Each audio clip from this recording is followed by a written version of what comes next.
Welcome everybody, it's Unstoppable Stiletzi, and today we got ourselves a nice Age of Empires 3 Definitive Edition casted Supremacy 3 versus 3.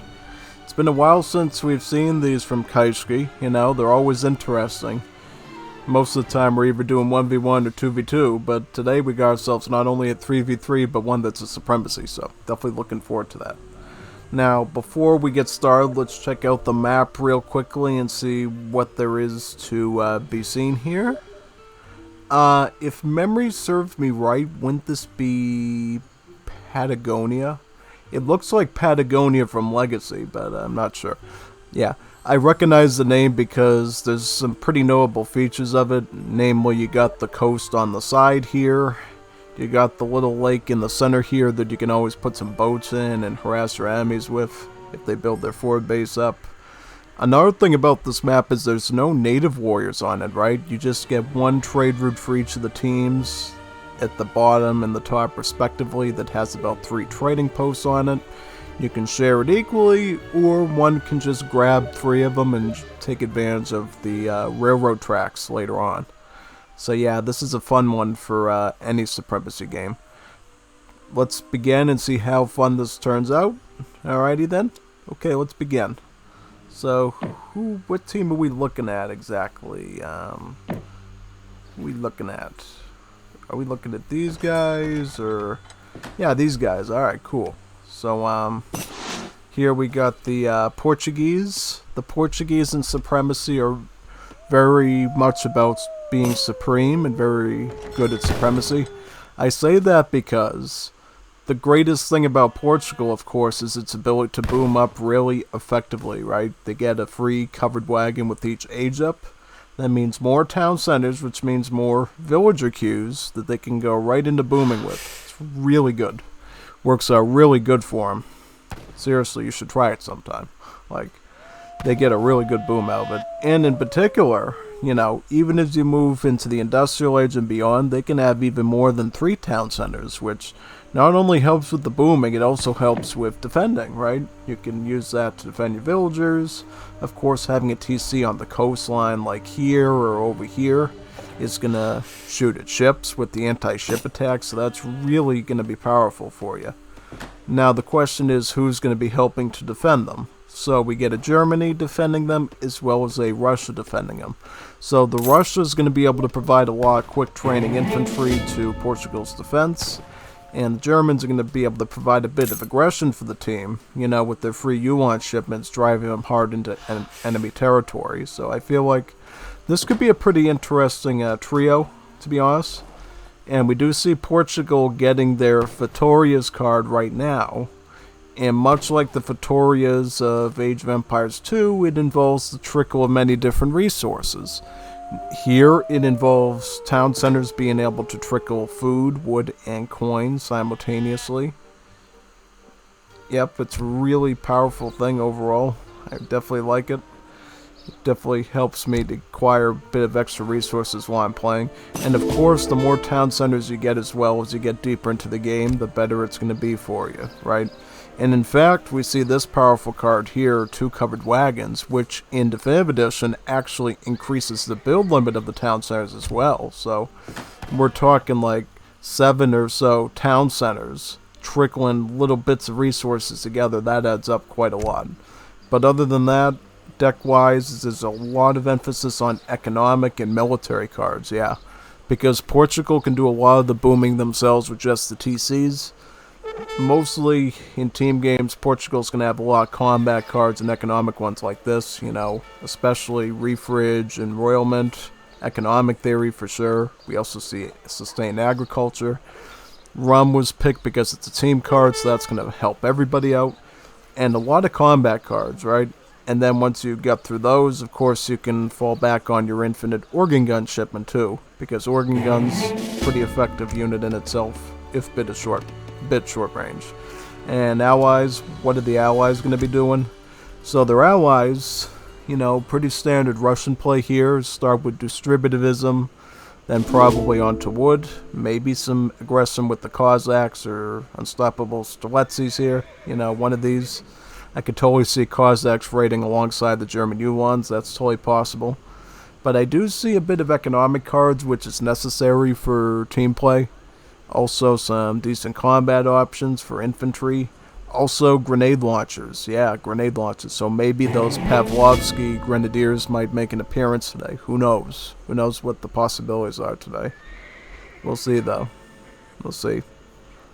And what about the other opponent here? The Germans. The German so the Germany here has some decent options. I think in particular they're going to be playing more cavalry-wise, it looks like. You know, cavalry combat, the Ulan Lepazana horses in Age 4. You can see a lot of coin shipments in terms of upgrades here that could definitely help out keeping up with the coin costs of the Ulans.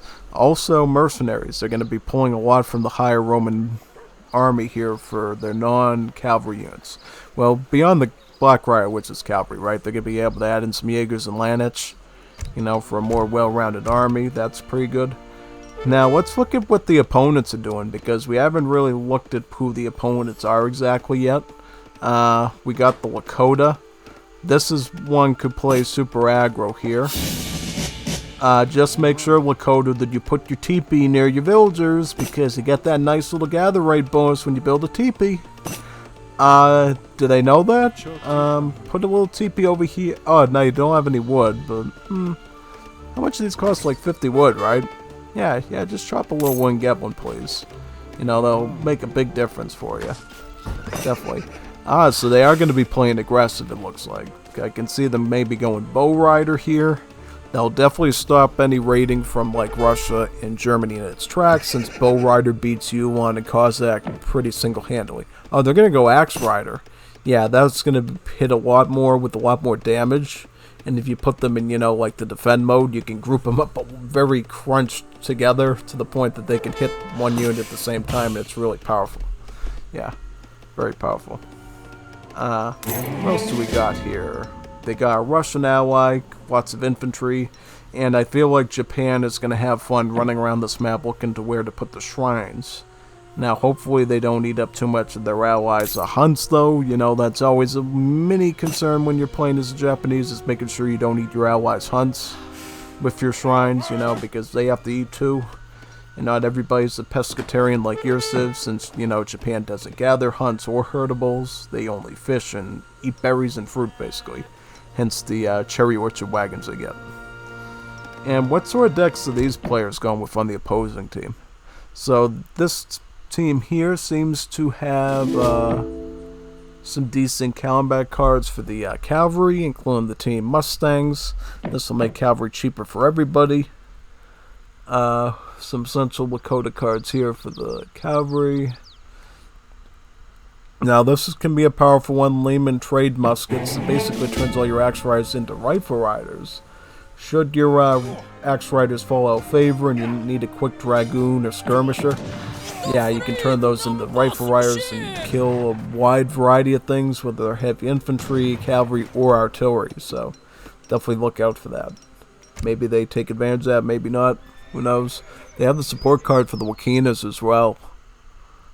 Lakota support. This isn't the one that upgrades. It gives them 2 war huts and 16 Wakinas. Interesting option. You know, I don't think I've ever used that one before. Maybe because I do mostly legacy, but definitely sounds pretty helpful. You know, 500 wood value in buildings plus a bunch of skirms. Not bad. Yeah. What about their allies though? What are the allies doing? So Japan is playing pretty well. They got the Azekura to help the shrines out, which is important. They got some water play too. You know, they got peacetime fishing. Wait a minute, how much gather ray is that? Oh, that helps the warships to gather. I've never seen this card before. That's pretty useful though. You know, if you have a bunch of combat ships like those ones with the big sails on them, I forget what you call them.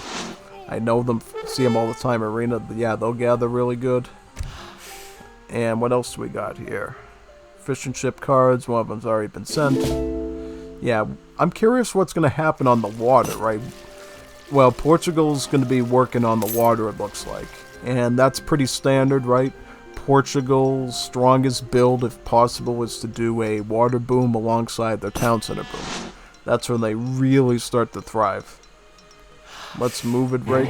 Yeah, you're going to want to move really quickly here because it looks like this Japan is starting to go with the Ashigaru Musketeers. That friend over here already has their axe riders on the... Oh, wow, look at the cause. Oh, whoa, whoa, whoa, whoa. We're already starting to get some casualties of civilians. Lakota's not happy about that, and they're going to be running after you. Excessive numbers of axe riders. Yeah. Once the axe riders arrive, though, good luck, Cossacks. You're not going to last very long versus that. Stopping it all to grab a quick meal of villagers over here. Nope, just leaving because they don't have much options at this point. Whose wall is this? This is the Orange Russians, so they want to make this sort of their attack position, it looks like. They're going to use this wall to prevent any enemy movement here, and they're going to put their blockhouse in their artillery foundry here. So what deck did the Ricky Russia have? Ricky, which one is that? Ricky Russia. Which one are we looking at exactly? So so the grenade launcher one is these guys over here. Okay. So what are these Russians gonna do? So it looks like these Russians are playing more you know, militarily in terms of units. They do have the basics for team deck, I would say. You know, refrig, mint, cavalry combat. But no Pajoi or told soldiers, though, which is kind of an interesting one. Yeah, I'm kind of surprised they don't have any Pajoi or toy soldiers, though. That's a pretty surprising one. Because, honestly, when you're doing a big map like Patagonia, being able to place forts along the way with your recruits can be a really helpful thing for you, honestly. Yeah, for sure. And, let's see here. Where are you two pushing? So a bit of coordination with Kaishki there, trying to get a feel for where his allies want to attack from. 3v1 the Lakota. That's usually a pretty spicy option, you know, that can go really well, you know. For all the power that the Lakota have with their community plaza boosting their cavalry, if you work together as a team, you can basically wipe them out early and then make easier work of the other two. But there's a lot of ifs there. It depends on how powerful they are with Lakota. It depends on the unit choice. You need to basically make a lot of decisions on if you're going to do that or not. So let's see if they can do that as a team together. If they can pull that off. Alright, so it looks like this Green Rush is actually already starting to ship the Falconets out as part of a FF strategy, so they already got their veteran recruits going. They got some cans moving on up, it looks like. Definitely. Hopefully, though, your fishing operation here as Portugal doesn't come under any trouble here. Yeah, looks like everybody's just fishing right now. Who's fishing exactly? So, looks like the whole enemy team up there is fishing, and only Kaishki on his team is doing his fishing, so a lot more fish to go around for him. Oh, so we did convert them to the rifle rounds with the trade card. Oh, that's powerful. So, look at these rifle wires and how quickly they shoot. This is what makes them a deadly thing. You know, their damage isn't even that high, but their rate of fire is really quick. It's as quick as an archer is. And then they get the powerful multipliers against the heavy infantry, the cavalry, and the especially high ones against the artillery, 6x. Where we go. So we see dragoons, we see recruits, and we see now the Portuguese organ guns are coming in.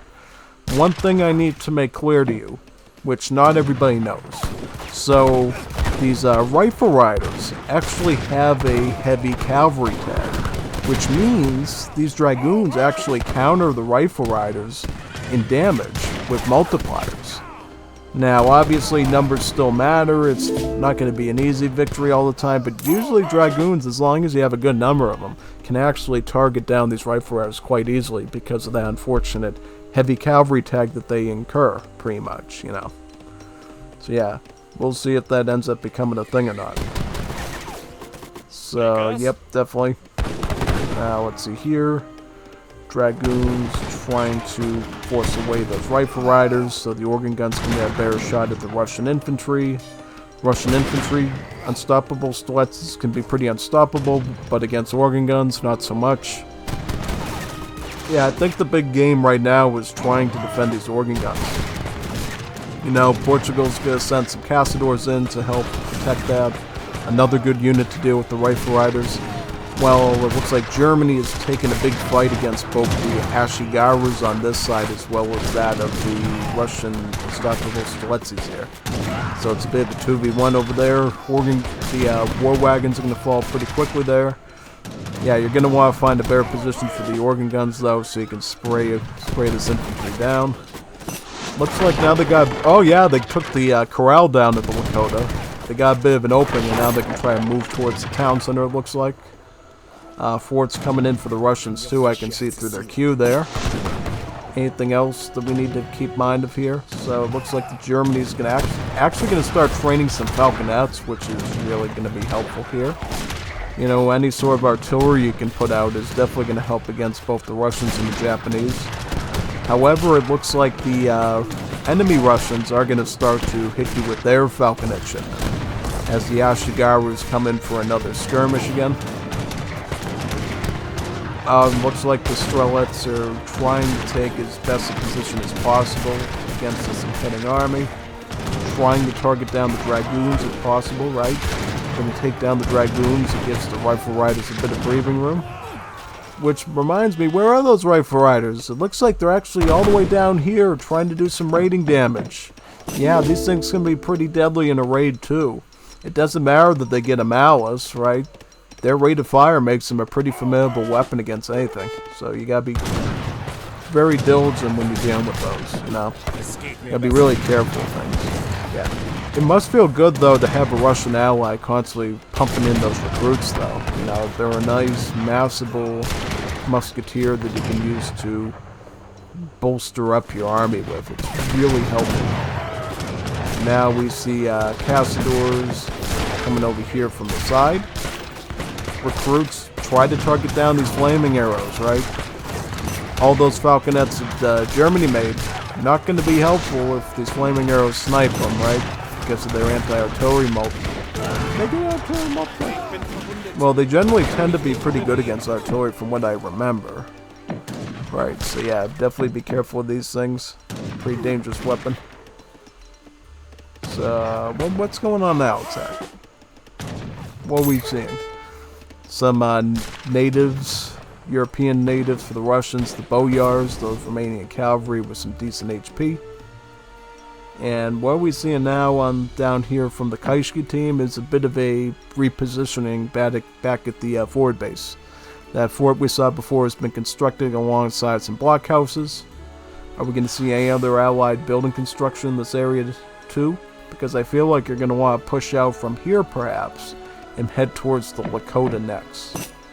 One thing for this team though, you know, especially Japan, what Japan might consider doing is try to get some warships, some docks into this water, right? Get some warships in here, so that way you can start flanking them on this side here. It's totally something worth trying, right? But I also would be careful for Lakota for putting your teepees over here, because putting your teepees in this area is going to make you vulnerable to raids from the enemy, so definitely be careful of that, 100%. What else is going on in terms of decks? So Japan, yeah, they could totally ship in some ships over here too. I can see them in their deck. The Atakabunes, yeah. Do they have any daimyos? Yep, they got Shogun Tokugawa as well as Mototada, some pretty good daimyos. So they should be able to lend their strength to train stuff on the front lines if needed, so they might not even need a forward base if they can manage those daimyos and keep them alive. But what they're gonna have to do now is keep the Lakota alive, because another attack has commenced against them. Rifle riders grouping up. Are they being propped? Well, here's the thing though, you got these Portuguese Caçadors right on top of your community plaza, so you're not able to actually lend any additional attack damage to these rifle riders through the attack dance, right? Because that's what the community plaza is for. You know, boosting up your attack, the more villagers you have dancing at that plaza. The fact that there's no one on that plaza means they're firing a more lower level attack strength. Right now, it looks like also the flaming arrows are doing pretty good staying safe. They're going to probably try to target as much infantry as possible here and try to stay behind the front lines. Looks like the Russians are being on this side, but the Ashigarus are staying pretty strong here. You know, in terms of stats, these Ashigarus have a lot more HP than the recruits, so they're naturally going to do better. Also more damage output too. So yeah, that's definitely going to be something to consider. Rifle Riders, try to get some bullets in if you can as well, because that way you can spray down a lot of these recruits using them, since they literally obliterate them. But the other thing you gotta worry about is this growing force of Cazadors. These Cazadors, you know, they're a bit different than other skirmishers. Their hit points are pretty low, but they have 45% pierce armor. So they're really tanky against bullets being shot at, but what they're not strong against and they're really weak against is melee as well as cannon shots. So if these flaming arrows can hit them, that could be pretty good, right?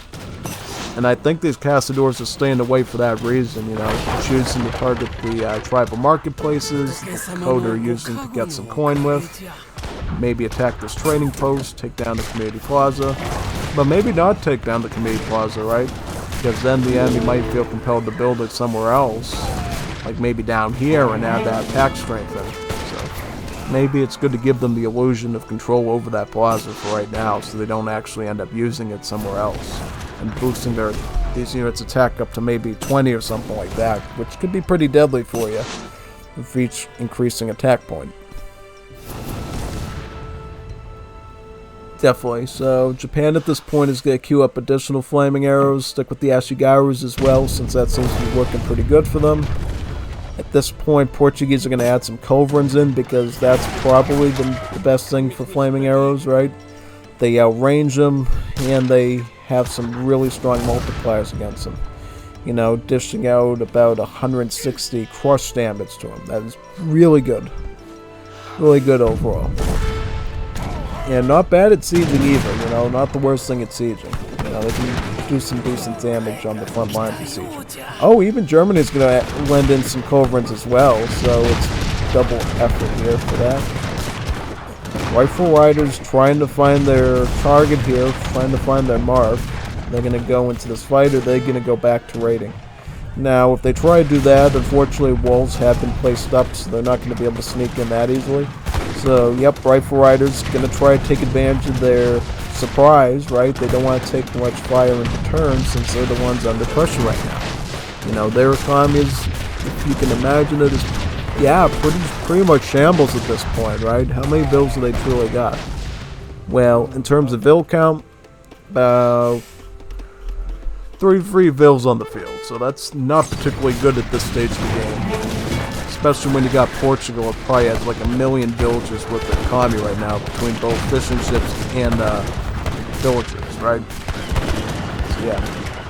Look at this. Yeah, see, this is what happens. You get too close, and then the Cazador finally can start targeting in on you, and then you're basically toast. Yeah.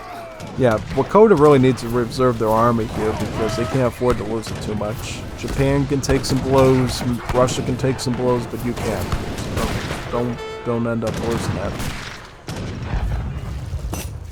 And now we see something from Portugal which could be pretty interesting. We're starting to see the emergence of navy, of these caravel ships. And once these caravels come out, these caravels can start being moved onto the front lines and attacking the Japanese navy. But we also see caravels coming out from the Russian navy, so there's going to be a bit of naval wars here at some point, I think. And one of these teams is going to determine who's going to control the whales on the water, right? Fish doesn't last forever, but whales do. And that's a great source of coin. Keep cove alive. So, people fumbling their coves yet? Maybe. I heard a warning about that. Yeah, rake. Rake. Don't lose your coves, rake. Don't let him rake up your culverins. Don't let him do it. So yeah, now we got a force of Castadors here.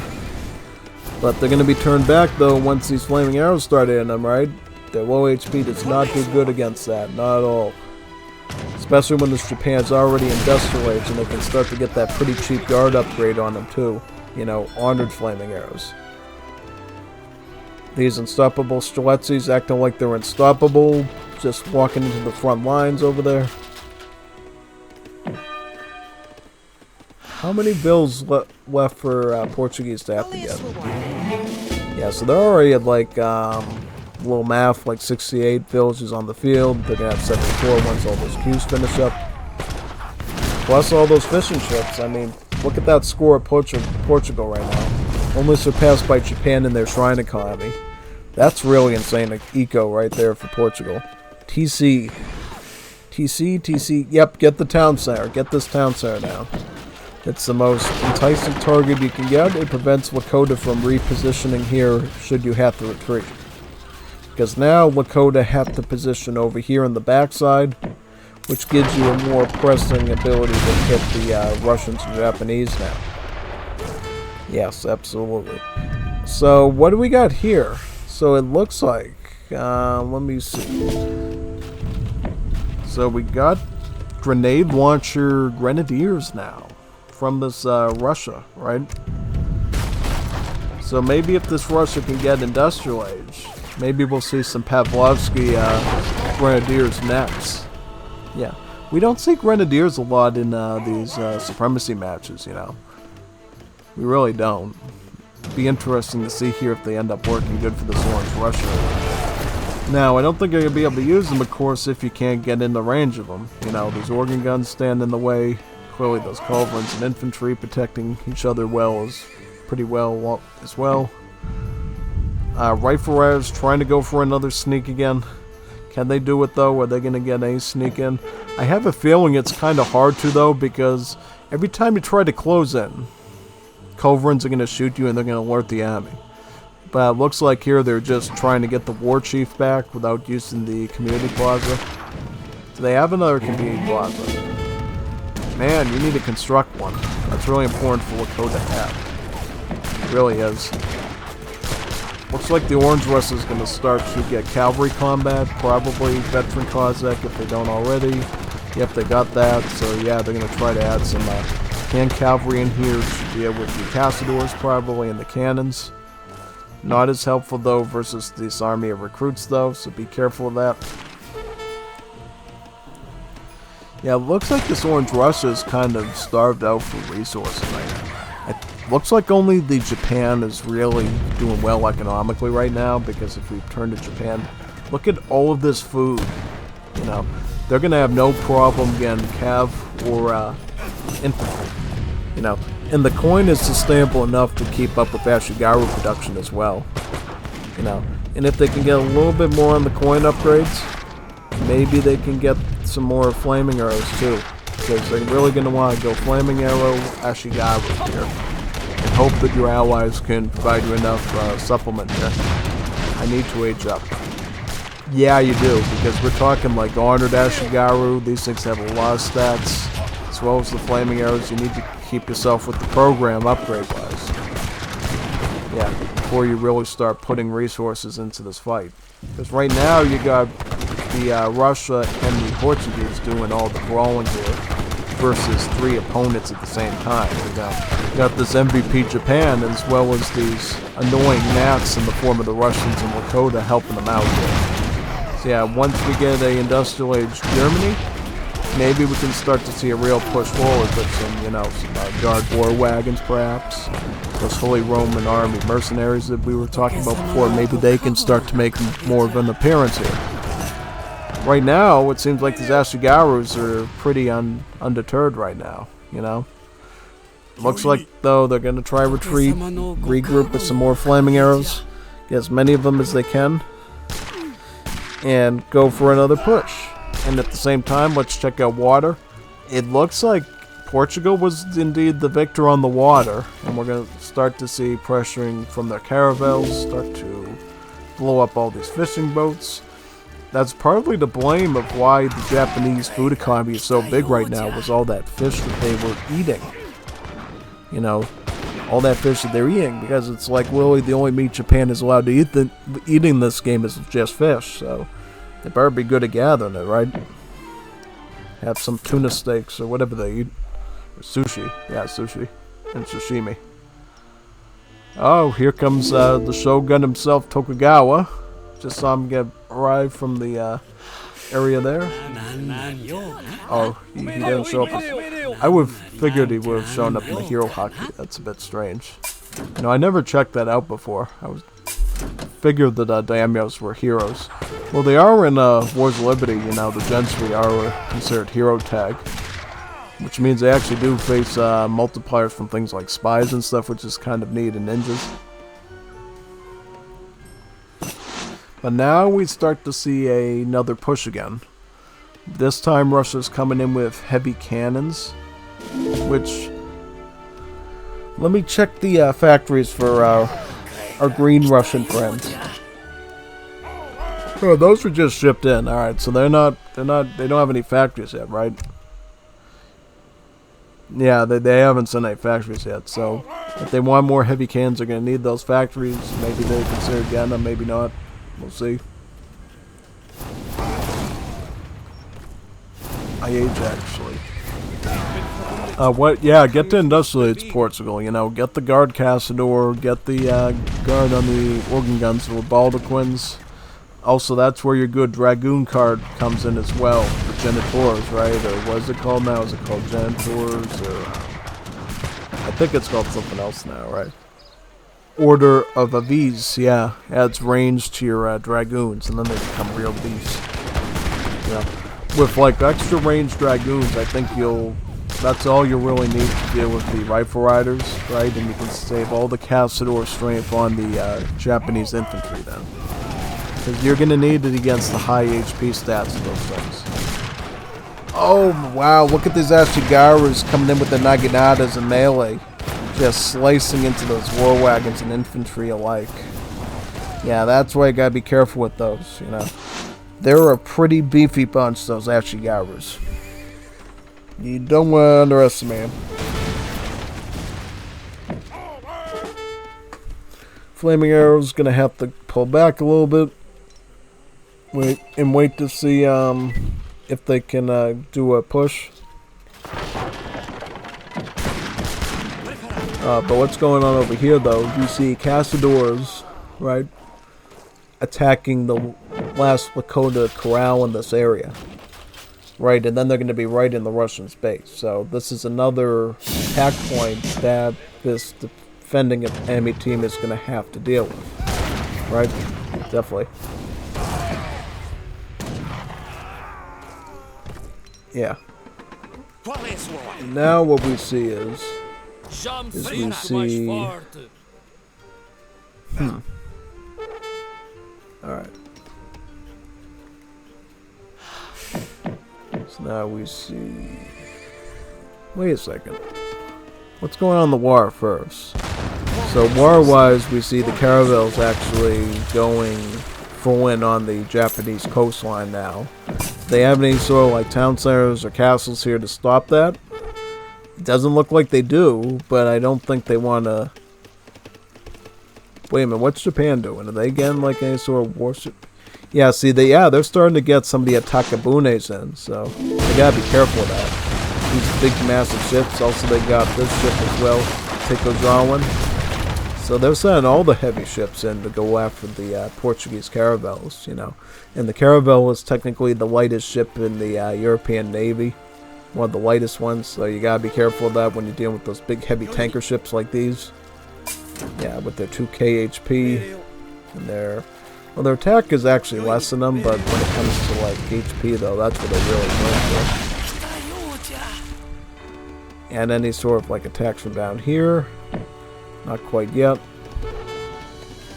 In terms of combat, are we going to see any sort of like flanking down here at all? Now, the fact that they have walls up over here on the Portuguese and German side here is definitely helpful, because if the enemy does want to attack you here as sort of a sneak attack, you got that protection. That is definitely helpful. Oh, Japan is starting to add in some Nagis. Some of the honored Nagis, too. Do they have all the cards for those? They don't, but it looks like it doesn't matter because Castadors can still be pretty countered by them. So not that big of an issue, honestly. Oh, and we still got more Kazakhs here. Czech. Czech lives in the Czech Republic. Yep, definitely gotta check yourself before you wreck yourself, before you go to attack, right? Because if you don't know what units they got here or where they're positioned, you could have some serious problems. Yep. I also like how Japan already has 2 daimyos here. So if this army starts, struggling, these daimyos can deliver these units right to the front lines as well as any of these. They don't have any shipments yet, but if they had any shipments, they'd be able to deliver those to the front lines. Yeah. Oh, Japan is going Imperial Age with the Great Buddha. Wow. So we're talking like Imperial Age now for Japan. Yeah. This Japan era has been playing pretty strongly this whole game. And they're also adding in Dutch units here. Dutch Expeditionary Force, so riders. And the Blue Guard, so musketeers. Yeah, so yeah, this Japan-Dutch combo is ready to go. Trade Monopoly has started. Woo! Trade Monopoly. Spicy. Team Kaishki has 4 trading posts. Oh wow. So that means they have to defend this trading post. Odds of these ones down here being pressured slim to none. So they have to always. There's no walls here though. What are you gonna do? What these? See, this is the problem though. You know what Lakota can do? They got a siege dance at their community plaza, the torch one. They could turn all these cavalry into siege units in an instant and just raise this thing. TP, protect the toilet paper roll. Protect it with your lives. Yeah, TP. Yeah, funny how they always call train posts TPs when it also means toilet paper in English abbreviations. Yeah, kind of interesting. What is interesting though is the fact that all these rifle riders are going to have an easy time spraying through these recruits. So just look at the rate of fire on these rifle riders. This is where they really shine. Now that the Russians have effectively been clean, they're going to get ganged up on by the Russian Cossacks, trying to flank them from the side and snare them in. Guard upgrade now, so they're up to speed on terms of their attack stats. Kaitsky trying the best he can to stall these enemies from coming in. Russians are going to pull in now, trying to attack and trying to sandwich in those Castadors. Trying to get as many bullets in them as possible, since that armor still does make quite a bit of difference. What are these? Tokawa soldiers for the Lakota. Oh yeah, these things got anti-infantry multipliers. These are some serious lancers. You know, a good, nice, tanky frontal unit for the rifle riders to stand safely behind. Now, with their instant rate of fire practically, now they can try to spray through all these Northern Guard musketeers. These are not a trainable unit by the Russians, but they do get a card, which I think they just sent, if we recall correctly. Not this one. This one over here. This card over here. Milition Reforms, which I've used before. It turns all your recruits into these Northern Guard musketeers, granting them some pretty good stats. And what's more is, if any of them actually survived, unlike this case, they actually get some field promotions as well from those kills, making them a bit stronger over time. Making more culverins. Yeah. I don't think culverins are really the problem here. I think the problem is you need to deal with infantry, right? You're getting slaughtered by Strelets, which are skirms, Ashgarus, which are heavy infantry, and also little bits of cavalry in, right? Yeah, only thing I would say you gotta worry about artillery-wise is a few flaming arrows, and yeah, these heavy cans from the Russian heavy can shipment. Yeah, definitely look out for that. Definitely look out for that for sure.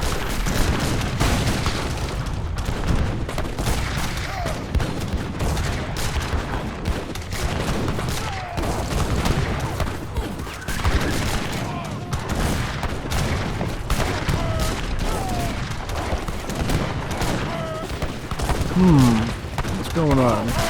So it looks like Can these Castadors actually sustain themselves? What are these? Oh, so those are counter dragoons. Oh yeah, this can be a pretty spicy unit. You know, they can actually counter dragoons, hence their name, right? They counter dragoons. Yeah, pretty interesting unit for D for sure.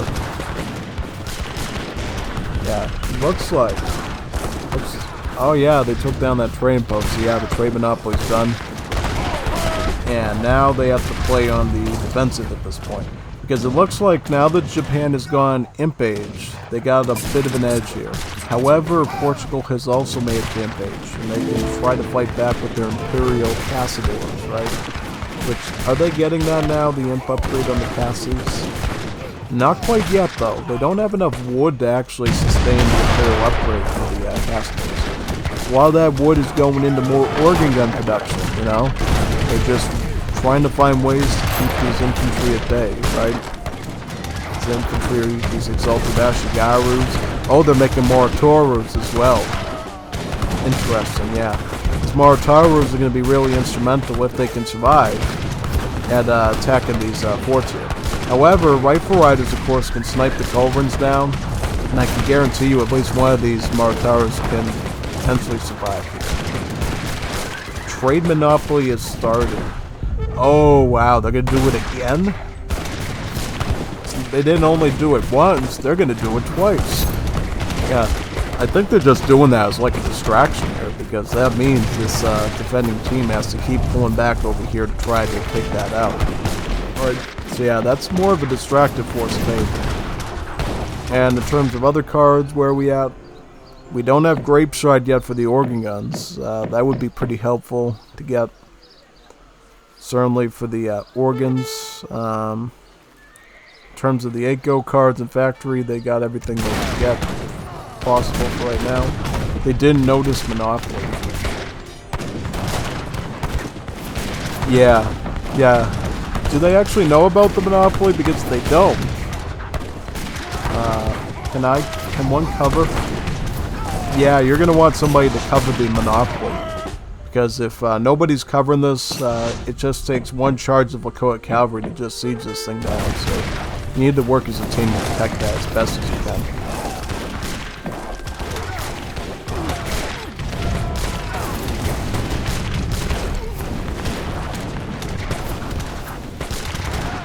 Oh, what are these?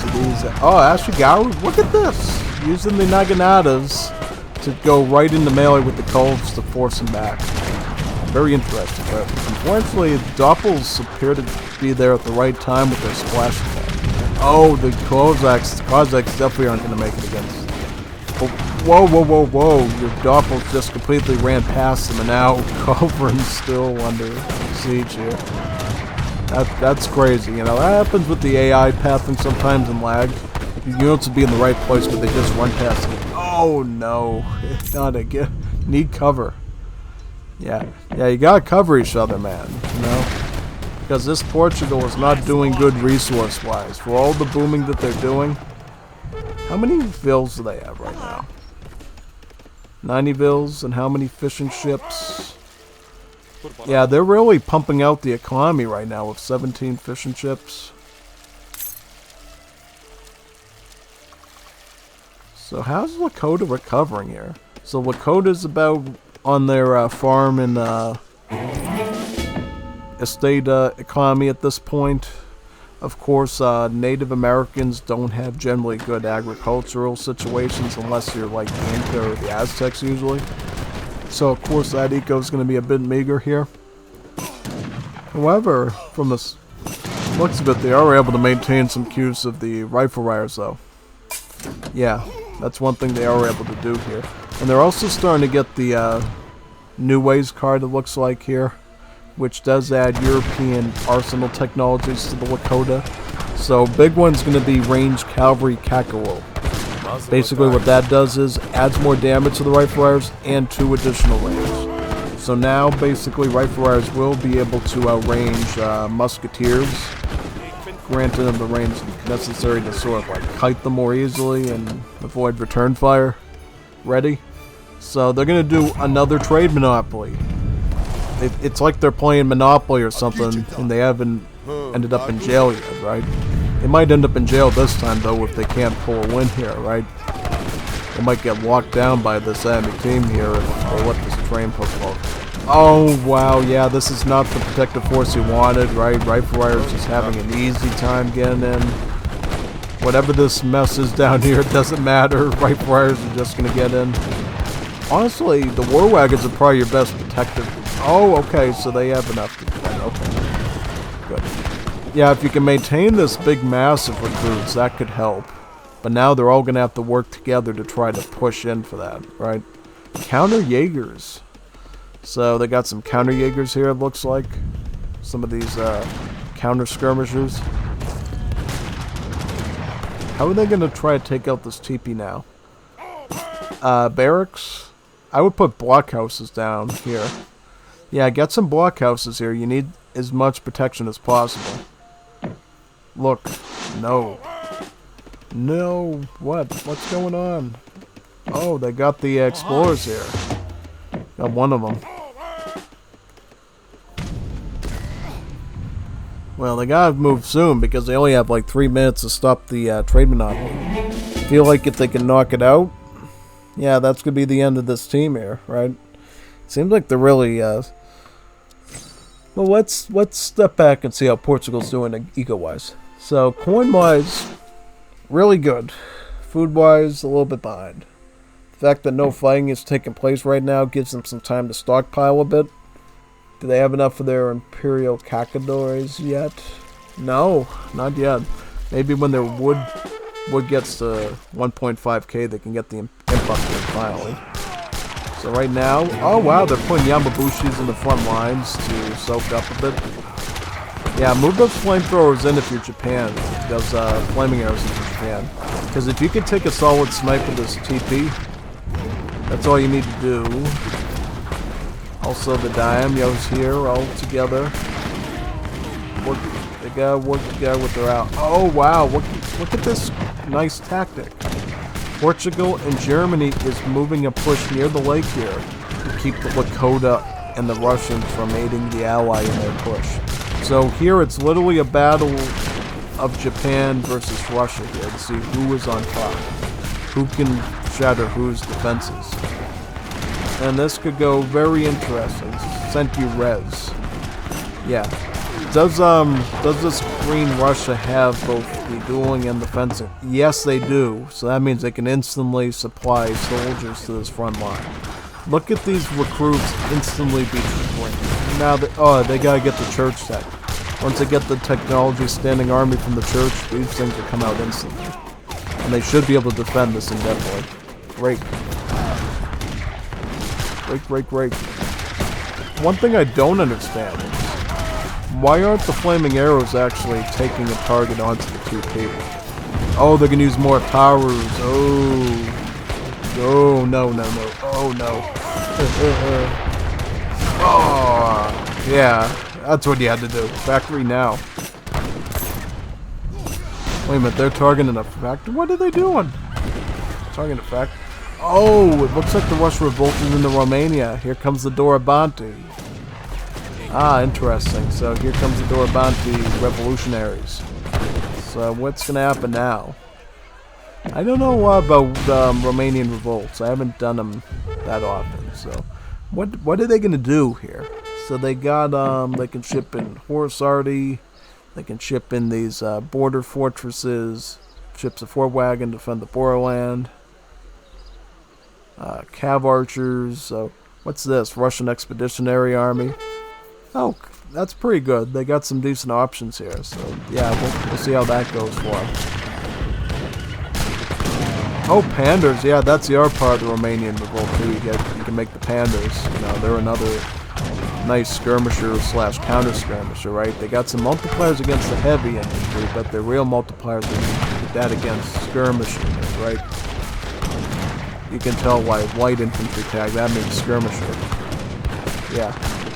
Oh, but then you get the rifle riders here going for complete annihilation of the recruits. Yeah, I mean, look at these recruits getting completely shell-shocked, though. Yeah. But I think, at this point, the Russian-Romania revolta should be dealt with at this point. Because they just revolted and they don't have a economy anymore. So once they start using up this army of theirs, all these Pandurs, these Cossacks and stuff, they should be...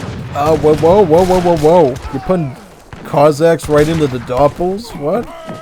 What's up with this Russia? Play more like the Japan. The Japan's like doing a solid job right now. Oh yeah, for sure. Does he have any... Yep, he has his daimyos right here, so... All Japan needs to do is go in for another one, right? Go in for another defense. And attack this TP again, they win, I think. That's why I think this could potentially go. But it's up to these other players here, this Lakota, to do really well with his rifle riders. And help his ally out. Because the Romania is on his last legs, I believe, at this point. He can certainly send some shipments out, right? Some horse artillery in, maybe... Some of these Rossiori Dragoons, some of these Wallachian Horse Archers, some of these other cool options, but yeah. If they gotta work to try to get towards this TP somehow. And did he get these up to Pavlovsky on the Grenadiers? Yep, Pavlov Grenadiers with the grenade launcher upgrade. See, what you might be able to do is you might be able to sneak in some Pavlovsky Grenadiers up here, like a big army of them. Send some artillery this way to Japan and try to hit rifle riders here at their infantry. Like a three-pronged attack on it, like a pitchfork. You might be able to stake down that TP again. But we'll see, though. We'll see if that works. Oh, Japan. Oh, Russia. Interesting. The Germany sent the Holy Roman Army from their shipment. From their home city. Yeah. And do they have more coin for more?